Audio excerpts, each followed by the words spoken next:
What's up, everybody? This is the Sugarhillgang podcast, and I am your host. I am the MAS, the TER, the G with the double E, and I go by the unforgettable name of the man they call the Master G, and I'm joined by my people. What up, Hendig? What up, Diggity? What's up? I'm good, my brother. I'm good, baby. Celebrating Happy Veterans Day. Happy Veterans Day to all you veterans out there. You make it possible for us to do what we do. You know what I mean? So a big shout out and a drink to you. And then I got my man T Dynasty. What up, T? What up, T? Say what up, T? What up, Brooklyn? Stand up. Yeah. Brooklyn. What up? Ladies and gentlemen. Oh my gosh. I'm telling you, I've been waiting. I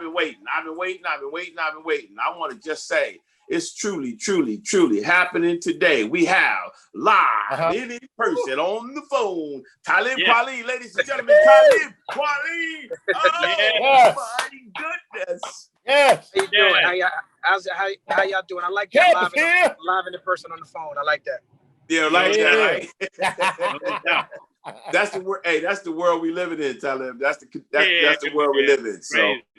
Yeah, we trying to make that connection, man. Well, first of all, let me just say, and I tell people this, every person that comes on, this whole idea was pitched to me because we've been around for a long time, but we've never had a chance to really connect with our universe. You know what I'm saying? I mean, us being the first of our kind, we're kind of like the tree to this thing, and then there's these branches keep on rooting out, and then from the branches come the leaves, and then it's a forest now. You know what I'm saying? So the excitement of me finally having a chance, man, to connect with people. I mean, on this level, it's an extremely euphoric and exciting thing. So it's truly my honor, man, to have you to be a part of what we're doing. So thank you, man, for agreeing to do this. Thank you for just hanging out with us. And you are a phenomenal artist, man. I mean, good Lord. Thank you. I appreciate the love and it's mutual, brother. I have my own podcast, People's Party, and I get to interview legends and I get to interview people who came before me and people who came after me. And it's like you said, the opportunity to have these conversations. I joke sometimes. I say, who would have thought that us sitting down and talking at some point would be equally as valuable to the marketplace as us writing these rhymes and putting out this music? Because clearly, as y'all know, writing this music is way harder than having this conversation. But congratulations to all of us on reaching the age and the stage in our career. We have so much knowledge and wisdom and understanding that our conversation is that valuable. I agree with you. I think that another phenomenal thing is that, you know what I mean, that from the perspective of going in the studio and cutting a record from scratch to and then reel to reel and editing with the tape and the whole 9 yards to merge it into the computer aspect of it, where you can move vocals and the whole 9 yards to, like you said, to the social media, and now to the point where we are literally on all of these platforms, and this is what people want to hear from us. They want to hear our thoughts and our actions and our energies, man. And a big part of that, man, is I think the awareness and the ability to access information. I think from when I first started making records, everything was pretty much need to know. You didn't really get information until it was time sensitive. Now it's immediate. Right now, I mean, you can go and find out whatever you want to find out about a person in seconds. Good, bad, or indifferent. And I think that that's part of where we've gotten to as far as making it happen on the level that's happening. We have a question that we ask everybody, and I wanted to ask you, being that I know that you're from Brooklyn, am I right? Yes. No. Flatbush, am I correct? Yes. Good. Just double checking, making sure. My grandmother raised me up. My grandmother spent a lot of time. I spent a lot of time in Bed-Stuy as a child. So I'm very familiar with Brooklyn as my colleague Diamond. He's from where you from, Diamond?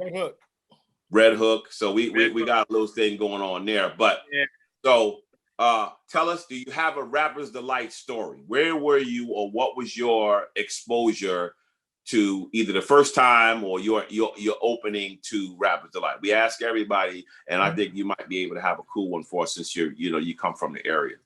So for me, Rapper's Delight came up what year? What, 81, 80, 81? 79. So 79, I was 4 years old. And so my earliest memories of being 4 or 5 years old, of hearing a record like Rapper's Delight is my cousin Warren, my father's cousin Warren, was a DJ, and we used to do these family reunion style parties every 4th of July at Lido Beach out in Long Island. Mm-hmm. And he would, this was my first introduction to hip hop as a culture. Because my parents are educators. My parents were into soul music. My parents would listen to Kiss or BLS, but they wasn't, Kiss or BLS wasn't playing no hip hop back then. And so,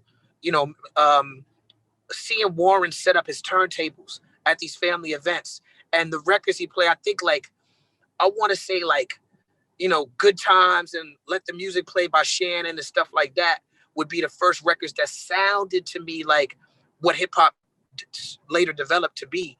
But I remember hearing him play Good Times and then play Rapper's Delight and then being confused as a child, because I'm like, okay, it's like the same record, but it's like somehow he extended it and made it longer, and now there's talking on it. You know what I'm saying? Like, I remember not having the sophistication to know what I was listening to, to be able to describe it, but I remember it felt different. But more than that song feeling different, just the experience again of seeing him set up the turntables, that to me was I associate with, I guess that's what it associates me with. That's my first association with Rapper's Delight.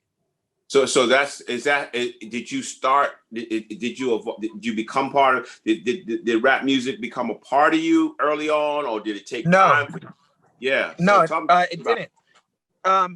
Growing up Black in New York City, I got introduced to hip hop in the way that I just described. But that's a very uniquely Black New York early 80s experience.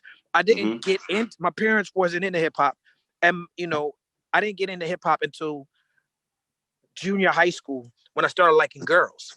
Like all the girls I like. And when I was in junior high school, that's when Kid and Play had Make It Funky out, and Public Enemy had Don't Believe the Hype out, and KRS-One was just getting started with My Philosophy, things like that. So, I really, really, really related to those particular records, to that type of hip hop.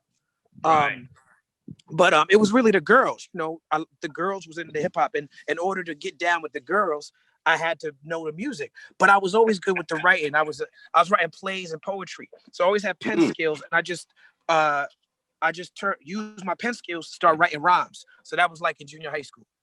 Okay. Wow, that's what's up, man. Yeah. That's super exciting, man. And the crazy thing, man, is that because I've listened to, and I make it my business always, man, to delve into, the people that we talking to, man. You have some amazing collaborations, man. I mean, Anderson .Paak and Miguel and I mean, wow, man.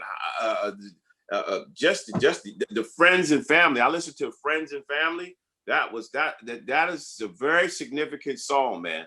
That seems like deep cut. A lot of people don't know that cut. Huh?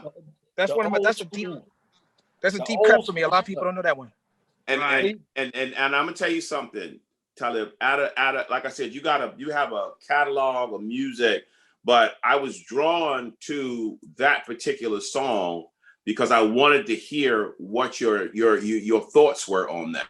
Because in the world that we live in, the world that we live in is so superficial, man. When you become successful, on this level, you know what I mean? There's so many things that you have to protect yourself against. And there's so many things that, to me, that become sacred, and like the power of the family. And now we're talking to you, and you have both your parents, and you came up in a good environment. which a lot of people don't realize that is very common in our community. A lot of people don't realize that, you know what I mean? It's like, oh, wow. Yeah, both your parents. Yeah, a lot of people have both their parents.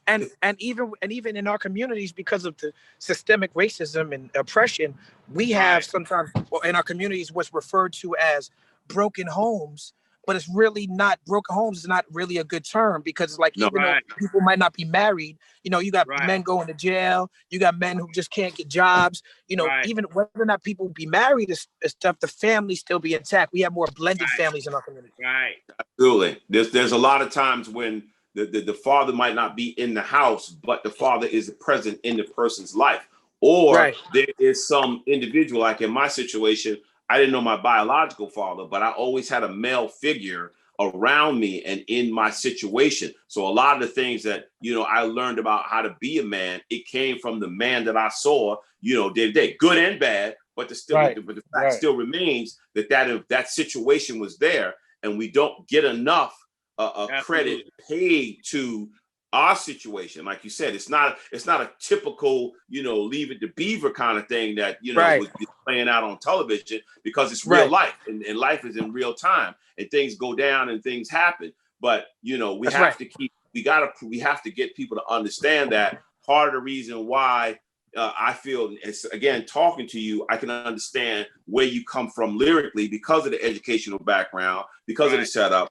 And a lot of people didn't understand too, like even in my situation, you know, people were like, well, you know, why did you write? Well, I came from a somewhat situation where I had a structured environment. I had a mother and a father. I was trying to, like you, I was trying to get a date. You know, I wanted to be popular. You know, I wasn't thinking about, you know, crime and violence and all of this. I'm thinking about, how can I be popular? You know, and that's kind of my motivation for the first stuff that I started writing. So that's exciting, man, to finally get that. We need to keep getting that out too, man. We need to keep promoting.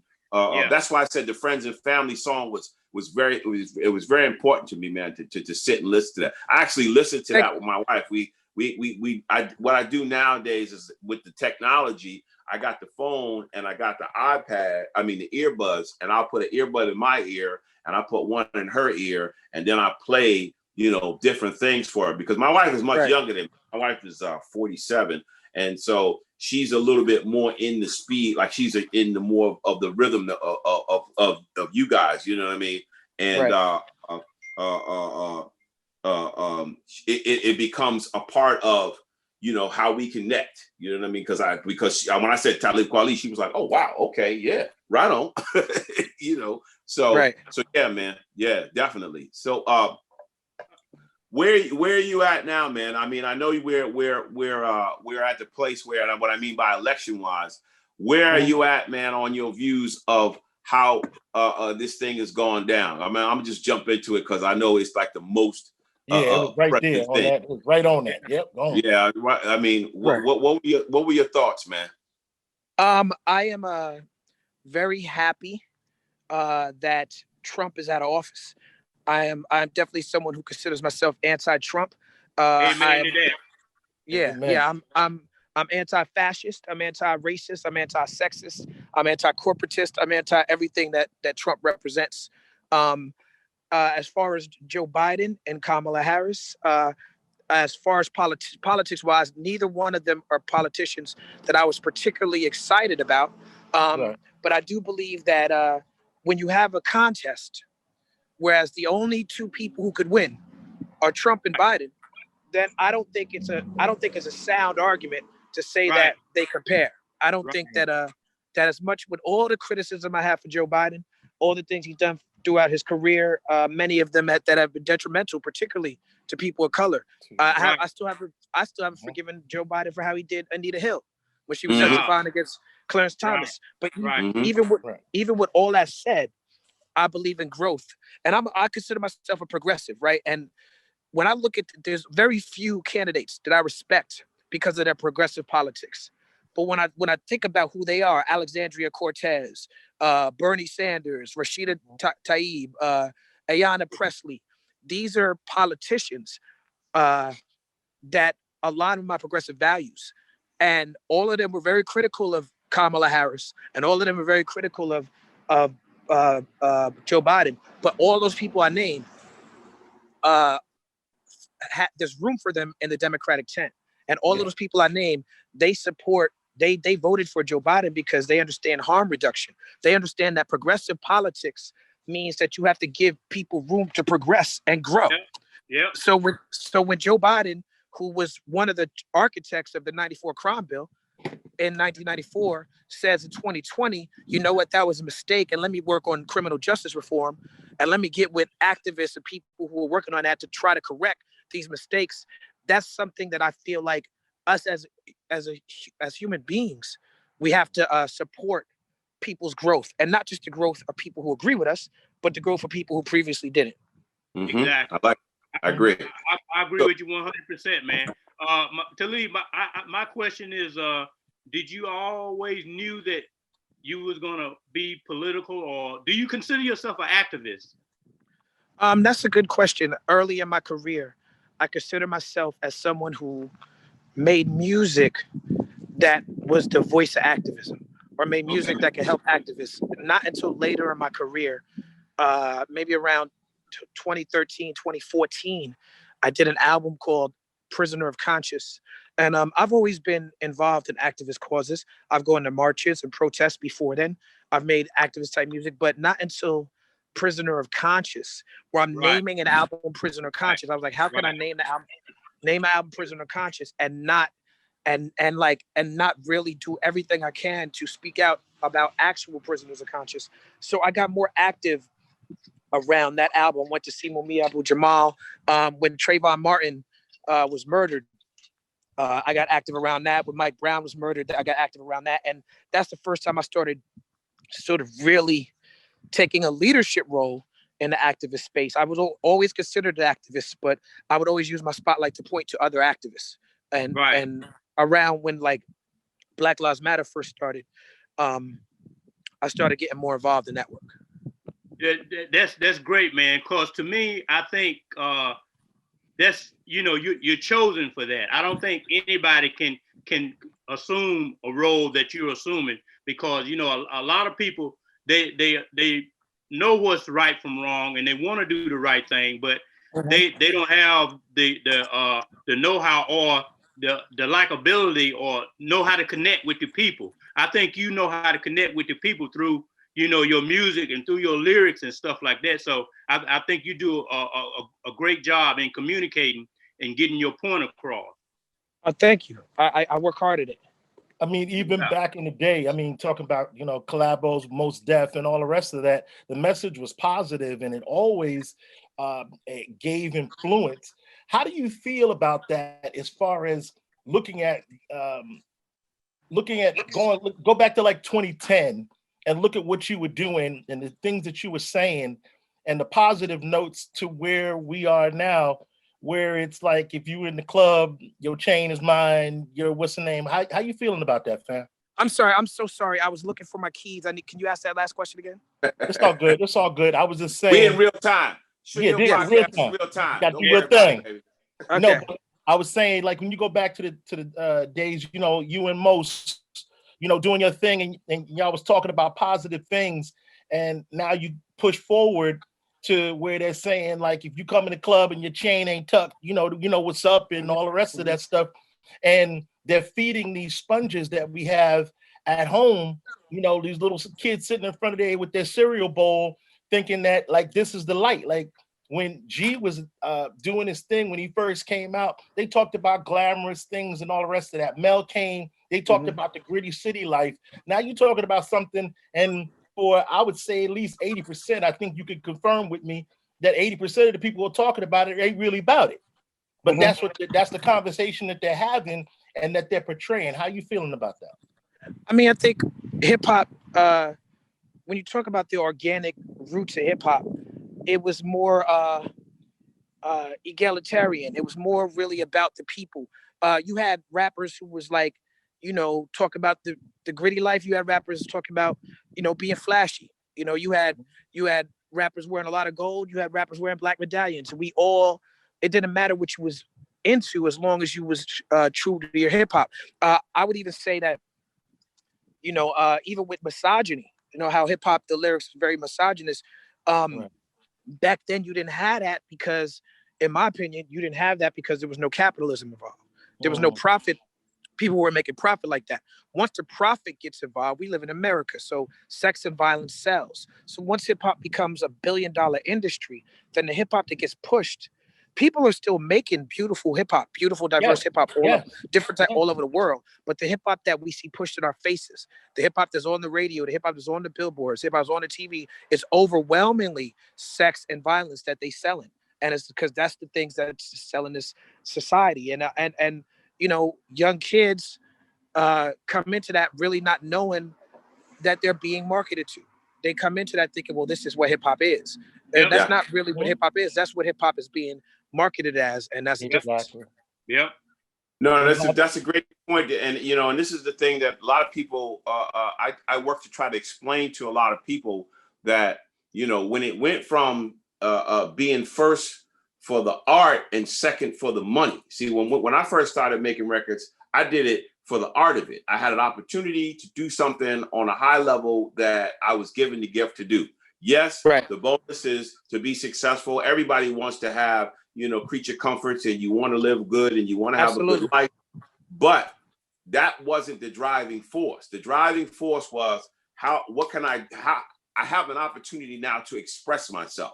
And I'm giving it to the world. My thoughts and ideals, I now have been given a chance. Whereas I'm not a singer or I wasn't an actor, but I had this platform down to be able to speak my mind.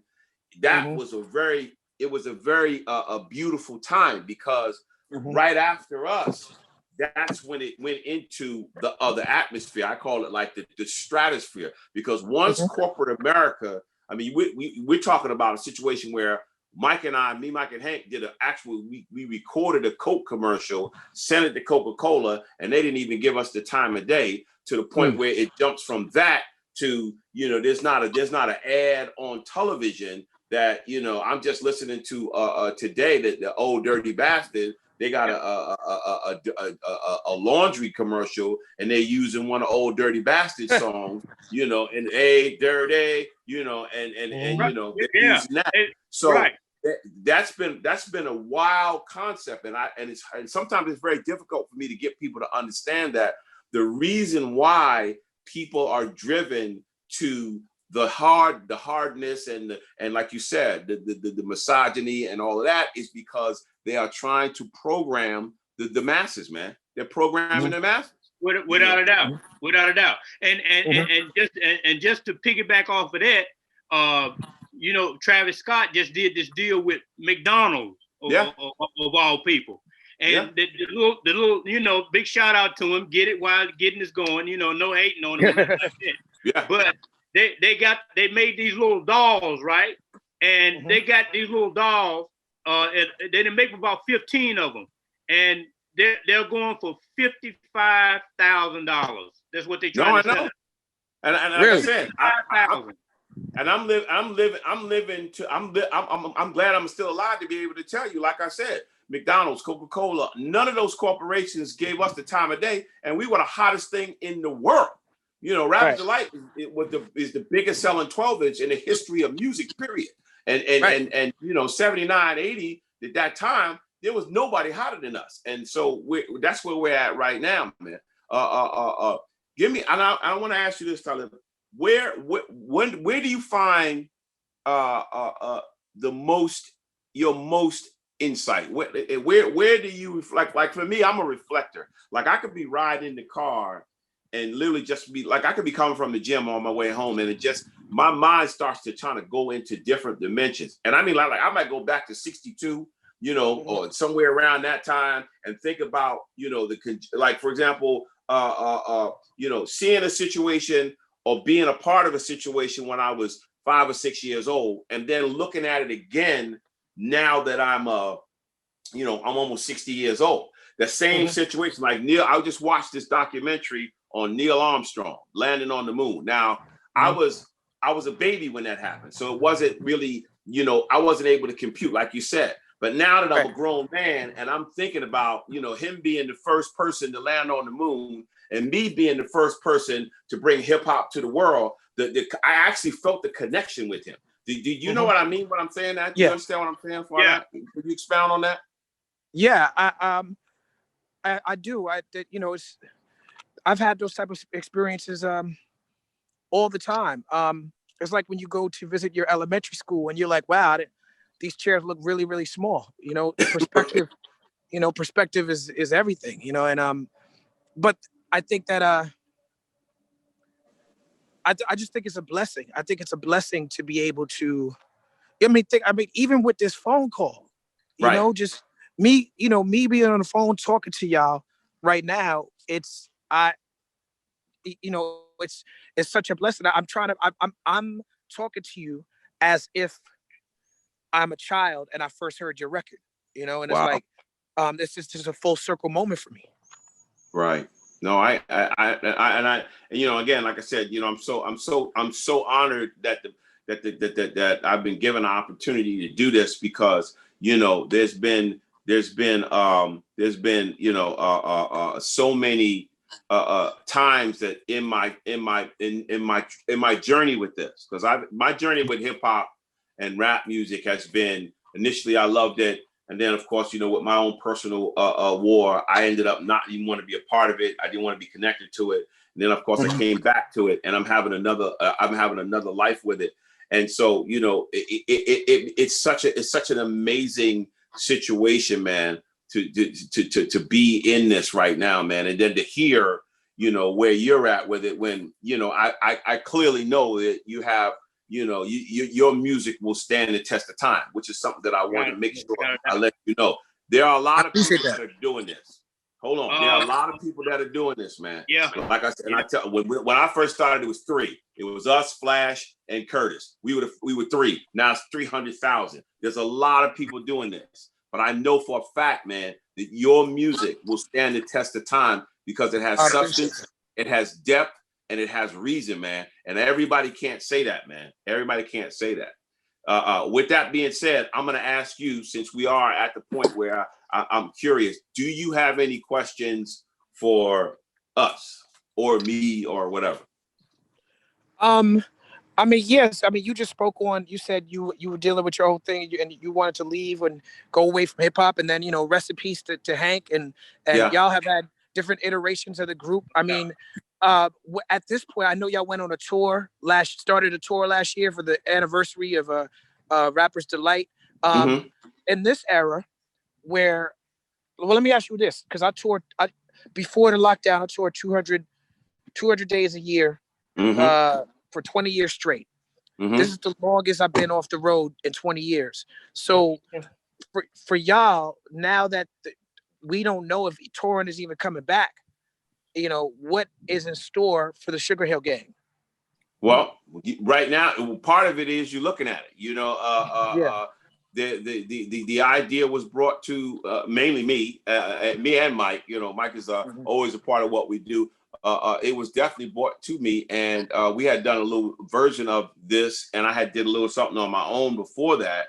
But with the reinvent, and this is the thing that my word has always been through my whole time doing this, reinvention. So I had to reinvent myself after the first phase of us. Then, I came back into it, and I had to reinvent myself again, because I had to get in step with what's going on. And then this thing hit, because like you, from 2016 till now, we were touring at the same level, right. And it international, up to and including last year when we did the tour with Mel and Score, the 40th anniversary situation. So it's all about reinvention, man. And I think that's where we're able to stay on the level of what's happening as far as making it, having us continue, continue on, and then like the fact that the whole changing of the guard with the group,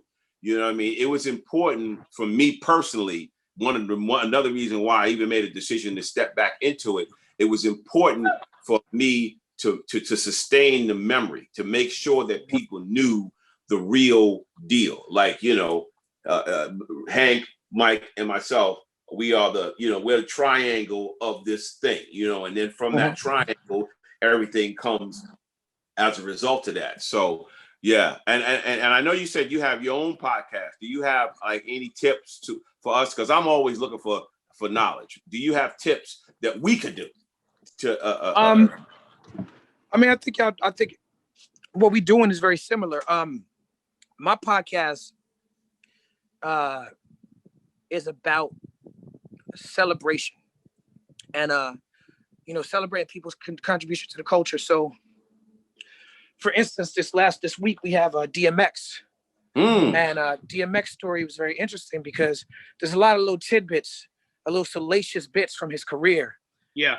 You had beef with this person, your drug addiction, this and that.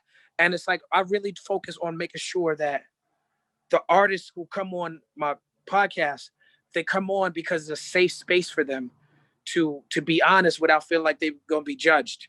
And, we ask the hard questions because my show is also is socially responsible. It's about the culture. So, we ask about everything, but right. I do it in a way where it's like, I've already been where you are. Like, I think artists speaking to artists is the best way to do it when it comes to the culture.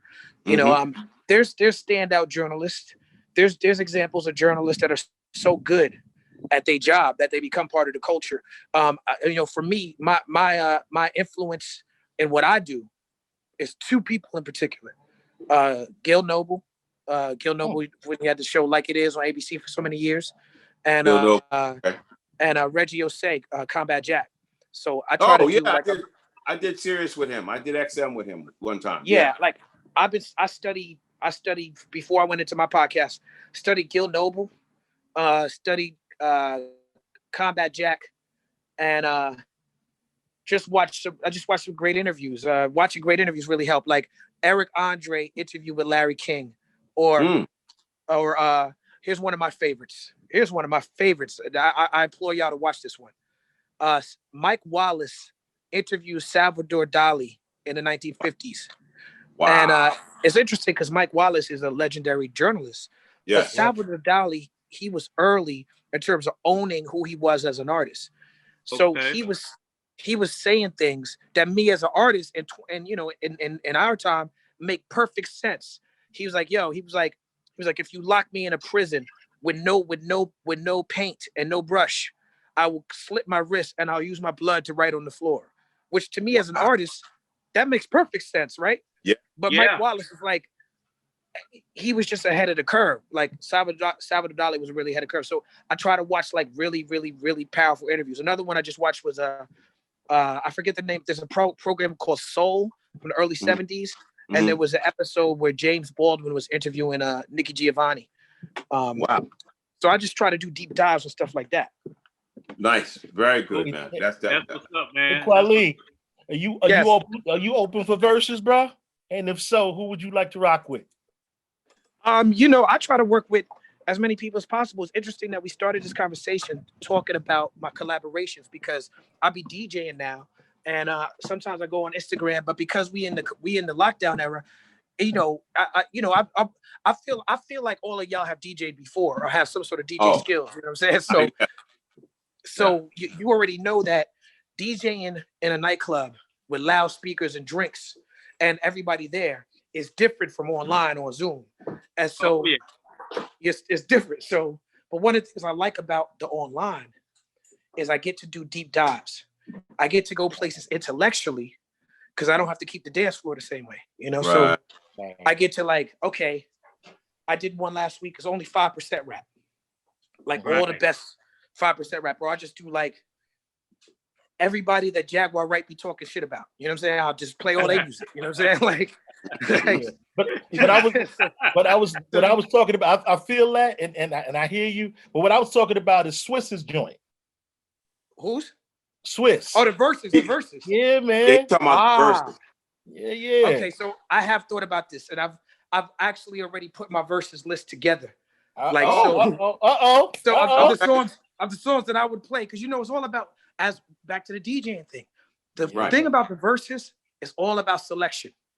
It's all about selection. Snoop Dogg Snoop Dogg got a way more bigger catalog than DMX, but DMX was able to keep up with Snoop Dogg because of the selection of the records he picked. You know, so I already know which records are mine that are my favorite. They may not be the fan favorite, but to me, there's only one person.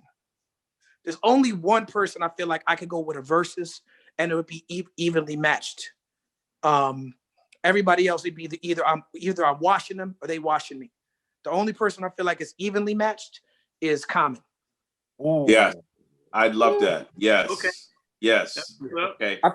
I feel like me and Common is a good match. I feel like Lupe maybe, but Lupe is he's too scared. He's too scared. You know what I'm saying? Like, yeah.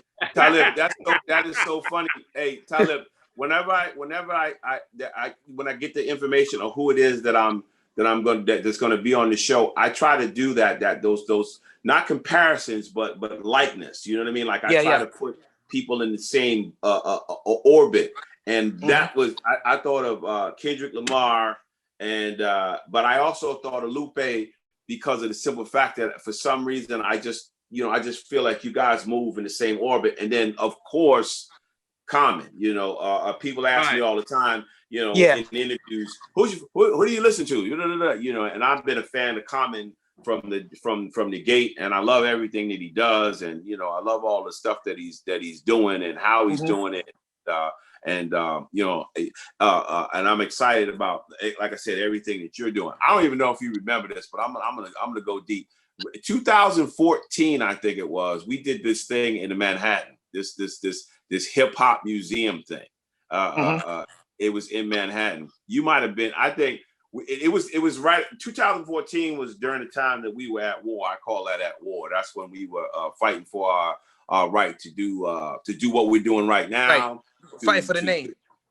Yes, that was the war, and so we were actually at this hip hop museum in Manhattan, and we performing, and it was a big deal because we were performing, and we weren't supposed to be performing at Sugarhill Gang because there were so many different factions that would go to our events, and they would have like plants, you know, to see if we use Sugarhill so that they could send cease and desist to our attorney. Long story short, but I was still in that mode where I was still kind of not 100% into it, and I really wasn't given that particular event the respect. And then I saw somewhere around that you were at that event, that you were somewhere involved or somewhere. Do you remember that?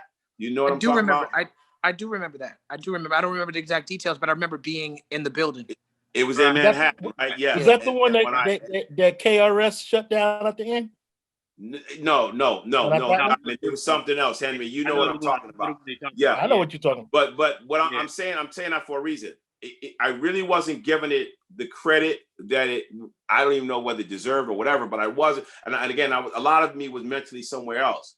But I saw that you were connected to it, and it changed my perspective on it. And I want to thank you for that, because that was a time that I needed some kind of validation, because I really wasn't sure, and I'm just being honest, I really wasn't sure of who I was to this thing. You know what I mean? And who I and what I meant to what was going on. And I knew that you were, you know, very significant. This is 2014. So like you said, you've been doing things for a while. For you to even be connected to something like that, or even have your name associated with it, I knew it couldn't be just, you know, fart jack and the back jacks in the black. You know what I mean? I appreciate that.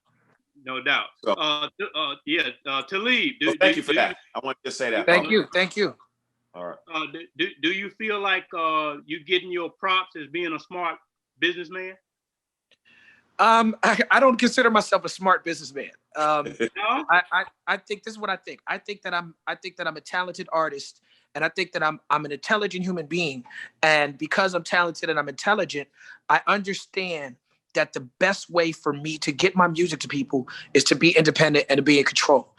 I'm good at telling people about myself. I'm good at selling my own wares. I'm not like rise and grind. I'm not a hustler like that. I do good business. You know, I do reputable business. But you know, I have other artists that I work with. I haven't been able to blow them up. Corey Mo, Jessica Care Moore, Nico Ayers, these people I love, they've come to me and asked me to put out their records. And I tell them, I said, look, I could get your record out there because I tour so much. You always have an open spot for me to tour, but don't come. I'm not Rockefeller. I'm not Cash Money Records. I don't have the skills. And you know what? I'm not gonna say I don't have the skills because I could do anything I put my mind to. It's just not my priority to be good at the music business, and I'm as good as I need to be to get my music out. I got you. And two, sometimes too, I think too, man, that the path that works for you, it might not work for another person. You know what I mean? That's right. Well, I mean, I'm blessed. I'm blessed with the fact that, I had a for many years, I had a very good manager he was good at getting me shows. So my show, like many years there would be rappers that was way bigger than me, way more famous than me. Right now, there are rappers who had bigger singles than me, were more popping than I was, and they come to me and be like, "How you get on them shows?" Because that one hit, it don't last. You know what I'm saying? So it's like I was blessed to be around Common, the Roots, De La Soul, and to know that you got to be on the road whether you have a hit record or not. So I developed a strong cult following for the first 10 years of my career, to the point where no matter what happens, I know I can depend on those people. Right, no doubt. I remember being at the Apollo, and I never will forget a comment. I was backstage with the OJs, and Eddie Levert told me this, and I never forgot it. He said, "There's a difference between an artist." Oh, we lost him. Hold on. He's there. Oh, okay. Yeah. Eddie told me, he said, "There's a difference between an artist just having a hit record than an artist being a hit act." You know what I mean? He said, "But if you got both, it's good. But there's a difference between having a hit record and being a hit artist." That's right. I want to read something. Hold on. I want to read something that the team gave me. It says, "This week, November 14th, is the 17th year anniversary." I want to read it so I make sure I get it right. This is the anniversary since Jay-Z said lyrically, I'd rather be Talib Kweli. What is that? How does that make you feel, man, after all this time? It feels amazing. It feels good. I mean, Jay-Z to me is he's sort of if aliens came down for planet Earth. I mean, aliens came down to planet Earth from a different planet, and they said, "Well, what's a rapper?" Jay-Z would be one of the best examples you could point to, because he's somebody who represents the streets and sort of the street culture, but he also is very technically proficient, and you could tell that he cares deeply, deeply about the craft. But what Jay-Z is unique in is that very, very few rappers are as good lyrically as they are at business. If you notice, Hen asked me about being a businessman. I'm like, I'm not that. You know what I'm saying? Like the reason why Jay-Z said he wishes he could be me lyrically, because he knows as good as he is lyrically, he may not get to my level lyrically. So, I had a lyric on my album, came out the year after that, where I was like, lyrically, if skills sold lyrically, I'd be rich and famous as Jay-Z. It's not. It goes it's not. Back. Yeah. So I give him all the props in the world. I mean, look. I don't think Jay-Z will be mad if he hears that I told y'all that I think Nas might. There's days when I think Jay-Z is better than Nas. There's days when I think Nas is better than Jay-Z. But I will say this: Nas didn't really learn how to be the type of businessman that Jay-Z is until later in his career. Yes. Now you see Nas making those Jay-Z type of moves, and I'm proud of Nas. But if Nas was focused on the business early in his career like Jay-Z was, he wouldn't have been Nas. And so I think that's the lesson for artists, is that when Jay-Z said that, I'm like, wow, the best rapper is saying that he wishes he could be as good as me. Well, and he's almost a billionaire. Maybe if I rapped more about money, maybe if I was more capitalist, I could make more money for my family. And then I thought, but you know what? If I was trying to do what Jay-Z did, I would just be a lesser Jay-Z. And Lord knows there's a lot of rappers running around New York City. They got their hat, they wear their hat like Jay-Z, they dress like him, they get to watch like Jay-Z, and they're good rappers. I'm not gonna name no names, but there's a lot of rappers I know that are lesser Jay-Z's because instead of developing their own craft, they looked at the success of Hove and they try to get in that lane. And because of that, they'll just be B, C, D level Jay-Z's. And I'll never be that. No, I that. I don't see that in you anyway. I like your genuineness, and this is the first time that we've had a chance to vibe. And I know it's on this platform, but you're a genuine person, and that's your nature, and you are not jaded by your success, and I like that. You know what I mean? I appreciate it. I mean, this it thing could all be taken away tomorrow. It could all be taken away today. The day ain't even over yet. Listen, I tell people this all the time. I've been rich, poor. I've been famous and not known and the whole nine. And believe me, at the end of the day, you still got to deal with who you are and how you get down. And as long as you keep that in perspective, then the rest is just a highlight and a hurdle. That's what I call life in itself is highlights and hurdles, man. And I like your genuineness, man. It's a pleasure to interact with you because what I pick up in your music, which you've had the chance to do, I'm a little bit, I want to say positively envious because I didn't have the opportunity to do what you do with your music. I was put into a category. I'm the ladies' man. I got to go after the women. I got to talk about. Anytime I would try to veer from that, I was in a time where you couldn't do that. You had to do what the label wanted.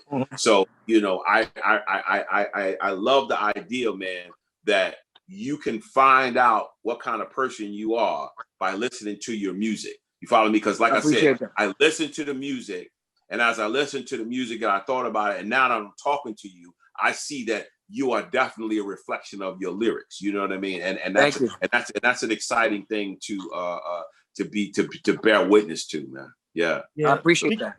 Speaking of your music, bro, you got a production list from that goes on, but I'm gonna zero down. I'm gonna get horse blinders. J Dilla. Okay. J Dilla, yeah, the goat. I mean, J Dilla for a certain generation. I mean, J Dilla came out after. I want to say me and J Dilla came out at the same time, but for a certain generation of us in hip hop, definitely for D'Angelo, Common, The Roots, Yasin Bey, Muhammad Dia. Keep going. For us, J Dilla was what we were trying to achieve. Q-Tip. What Dilla was doing was where we were trying to go. For Dilla was our Nina Simone. He was our Bob Marley. He was our Stevie Wonder. He was all of that in one to us. And getting to work with him was beautiful. I worked with him several times. He produced 2 songs on my debut solo album.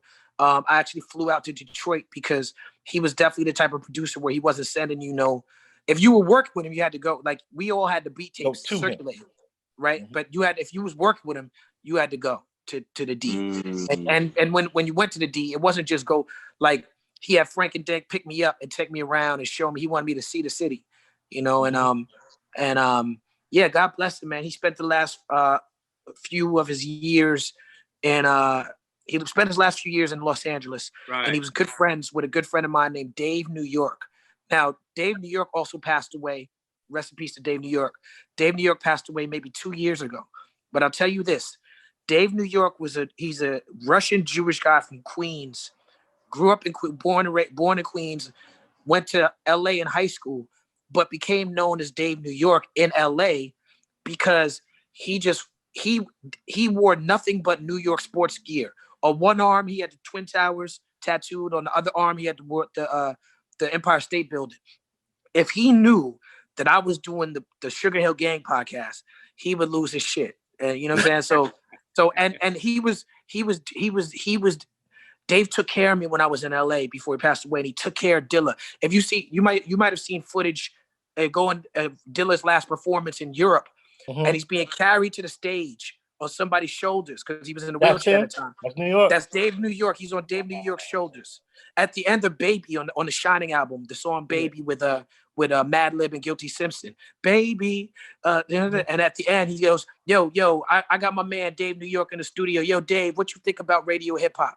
And Dave says, radio hip hop is all garbage. Everything they play is whack. Like that's my man Dave New York. You know what I'm saying? So that's man.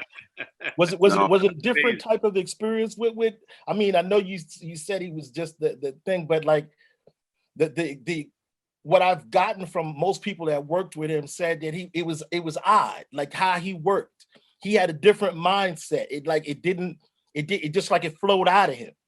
Well, this is what I like about Dilla. Dilla reminds me of what you hear about Biggie. You know, when they tell the Biggie story, they talk about how he was in the hood and Puff had to convince him to rap because it was just so organic with him. With Dilla, you know, here's the thing about Dilla and Slum Village by extension. When people talk about positive, uplifting rap, they talk about conscious rap. They be like, oh man, I want to hear some positive, uplifting, conscious rap, not rap about cars and clothes and trucks and women and sex. I don't want to hear rap about that. I want to hear rap with less cursing. And I like stuff like, you know, like Slum Village and Jay Dilla. And when they say that, I'm like, you're a culture vulture because you don't know what you talk about.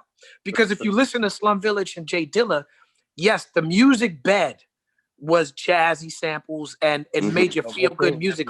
But Jay Dilla's rapping about his Cadillac truck, his Range Rover truck. He's rapping about his big chain. He's rapping about going to the strip club. Half the songs on that first Slum Village album was about threesomes. You know, these is young, a three screw. That's what they call it, right? These is young men from Detroit, who are surrounded by Detroit's black culture, which is just furs and gators and going to strip club and big cars. That's crazy. The hair, you know, and so, but they loved hip hop music, so that the hip hop music they talked about that, but the hip hop music was so organic that you don't even realize you listening to like a bunch of misogynistic gangster shit because of how it makes you feel. You know what I'm saying? Right. You got the groove going, huh? Yeah, no doubt. Yeah, the groove is so good. Talib, I want to ask you, how do you feel about, what are your thoughts on the direction, the way the music is going today? You know, everything is viral, you know, either on Spotify, you know, YouTube and you know, Instagram, whatever. You know, how do you feel about that? You know, the record labels don't have that much control anymore. You know. Well, I think it's a gift and a curse. Clearly, streaming is consumer friendly. If you're a 20-year-old kid, you've never seen a record player. You know what I'm saying? Like if you're 20 years old, the idea of going to a store and buying an album, that seems insane to you. You don't live in that world. Why would you spend money on that where you could just go to Tidal or Spotify and for $10 have access to all the music in the world? Why would you not buy that as a consumer? And as a consumer, you're not thinking this is compressed to MP3s. You're not thinking I'm not getting the right sound quality. You're not thinking, oh, the artists ain't getting their royalties. You thinking I could play the song I like right now. That's what you're thinking. It's all about, it all boils down to convenience. So you do have kids moving away from that and pushing back against that.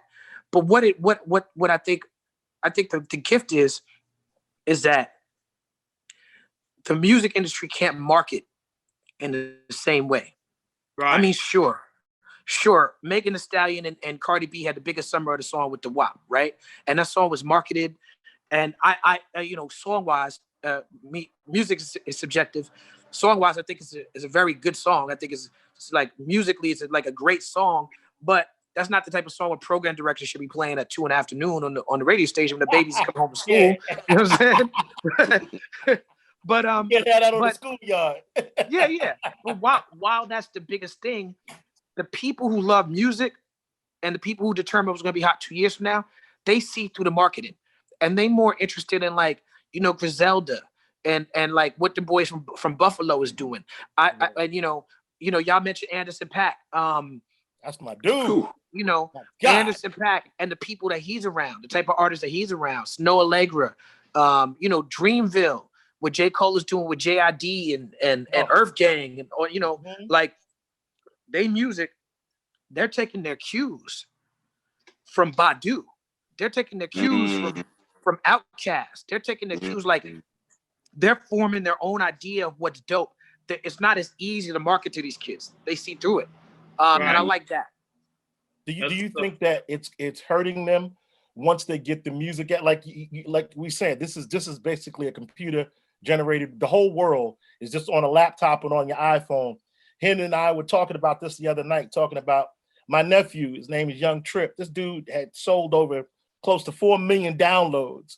And when he got his first check, the check was like $800.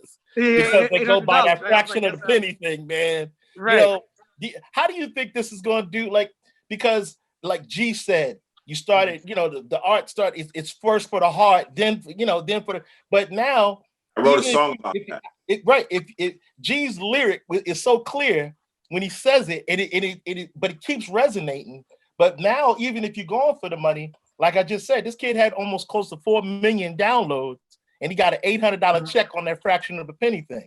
Where's your head we need to take control. I think it's the artists need to union those younger artists. I can't get 4 million downloads, so I got to use my power in the way I do. The people in his generation, they got to get together and stick together and be like, well, you know what?